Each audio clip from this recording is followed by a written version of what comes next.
बिस्मिल्लाहिर्रहमानिर्रहीम। अस्सलाम वालेकुम। मैं हूं डॉक्टर ज़ियाउल्लाह खान गाजी। होम्योपैथिक की अद्वियात को आप अपनी अलामात के साथ इस्तेमाल करें। अल्लाह ताला ने इनके अंदर शिफा रखी है।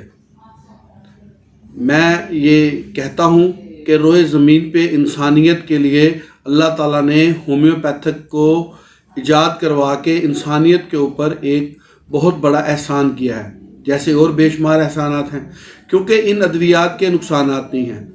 आप ख़ुद भी इस्तेमाल करें और अपने बच्चों को भी इस्तेमाल करवाएं, ताकि ये जो जहरीले अद्वियात केमिकल बेस हम इस्तेमाल करते हैं, जिसकी वजह से आज सारी दुनिया एक खौफ की कैफियत के अंदर है। जिस घर में आप देख लें, आपको बीमार मरीज़ नज़र आएंगे मुख्तलिफ़ किस्म की एंटीबायोटिक्स वगैरह इस्तेमाल करने के बाद और बेतहाशा इस्तेमाल करने के बाद इंसान का जो इम्यून सिस्टम है वो इससे ख़राब हो जाता है और इम्यूनिटी कमज़ोर होने की वजह से इंसान आहिस्ता आहिस्ता बिल्कुल अपनी जो उसकी एवरेज एज है उससे पीछे हटता चला जा रहा है।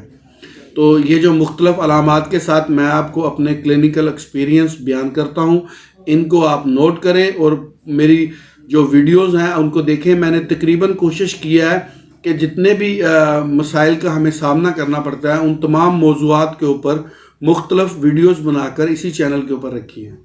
आप उन तमाम वीडियोस का विज़िट कर सकते हैं और अपने मुताबिक जो आपको मसला है उसके मुताबिक आप वीडियो देख सकते हैं और लोगों के साथ शेयर भी करें, ताकि वो इन क्लिनिकल एक्सपीरियंस से ख़ुद भी फ़ायदा उठाएं और दूसरे लोगों तक भी इस बात को पहुंचाएं। क्योंकि ये सर्दियों का मौसम है, इसमें सर्दियों में खांसी अमूमन हो जाती है। हमारी खुराक के अंदर कुछ चीज़ें ऐसी शामिल हो जाती हैं जो जैसे साग वगैरह है, ये ऐसी चीज़ें हैं जो कि गैसेस वगैरह पैदा करती हैं, जिसकी वजह से चेस्ट इन्फेक्शन भी हो जाते हैं और सर्दी के मौसम की वजह से भी चेस्ट इन्फेक्शन हो जाते हैं।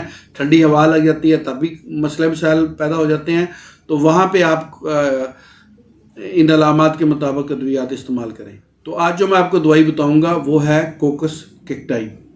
ये काली खांसी की बड़ी दवा है। इसके अंदर बलगम सफ़ेद रंग का होता है और इस कदर ज़्यादा मिकदार के अंदर बलगम निकलता है कि जो बलगम निकलता है वो उसकी लंबी धागे की माने तार बन जाती है। और इस बलगम को खारिज करते वक्त मरीज को इतना जोर लगाना पड़ता है, इतनी लंबी तार बन जाती है और ऐसा महसूस होता है जैसे ये मैदे के मकाम से बलगम निकल रही है। और इसकी शिद्दत जो है ख़ास तौर पे सुबह उठने के बाद और आधी रात के वक्त होती है। बच्चों को ये खांसी ज़्यादा होती है। अच्छा, इसी तरह की बलगम लेजदार जो है होम्योपैथिक की एक और दवा काली बाई कुरम में भी पाई जाती है। उसमें भी ऐसे ही लेजदार बलगम होती है और लंबी निकलती है, लेकिन उसमें और इसमें फ़र्क की जो बात है वो ये है कि उसकी जो बलगम होती है वो जर्द रंग की होती है और इसकी जो बलगम है वो सफ़ेद रंग की होती है। उसके ऊपर भी मेरी अलग से वीडियो मौजूद है, वो भी आप देख सकते हैं। लेकिन आज मैं कोकस कैक्टाई के बारे में बात करूंगा। अगर ऐसी अलामात हो तो आप इसको 3x के अंदर इस्तेमाल करवाएं। बच्चे को 5 कतरे आप इस्तेमाल करवा सकते हैं सुबह दोपहर शाम 1 घूंट पानी में, और बड़ों के लिए 8 से 10 कतरे 1 घूंट पानी में इस्तेमाल करवाएं।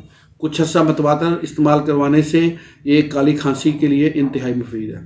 बहुत शुक्रिया, अपना ख्याल रखिएगा और हमारे इस चैनल का भी ख्याल रखिएगा। इन वीडियोस को आप दूसरे लोगों के साथ शेयर करें ताकि और भी ऐसे लाखों लोग इससे मुस्तफ़ीद हो सकें। अल्लाह हाफिज़।